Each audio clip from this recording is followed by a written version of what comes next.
Nasıl? Şu anda koymamışsın. Var.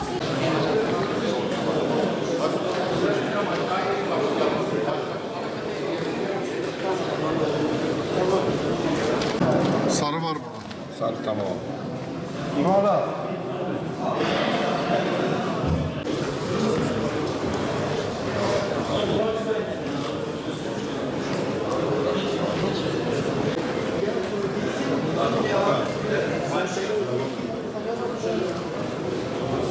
Yasaların bize verdiği görev imkanlar dışında faaliyetlerimizi gerçekleştirdik.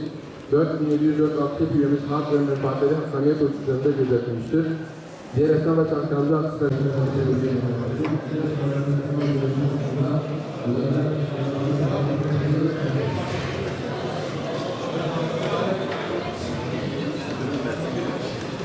Esnaf Sahipkarlar Odası 2006-2009 yılları yönetim kurulu çalışma programı, sevgili üyelerimiz gelecek yıllara için çalışma programı başladı şekildedir. Yasaların bizlere verdiği görev imkanlar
Esnaf ve Sanatkarlar Odası seçimimiz var.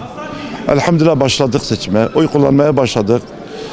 Zaten hizmetlerimizi yaptık bu süre içinde. Gayet güzel gidiyor. İnşallah hak eden kazanır. Tüm esnaflarımıza, halkımıza, Batmanımıza hayırlara vesile olsun inşallah. 4882 kişinin oy kullanma hakkı var. Yani beklentimiz biraz yüksektir. O konuda inşallah bekliyoruz. Daha yeni başladık. Yoğunluk var, yani ilgi var. İnşallah yani çok iyi gelip iradesini yansıtacak sandığa. Atılım şu anda iyidir, yani iyi görünüyor.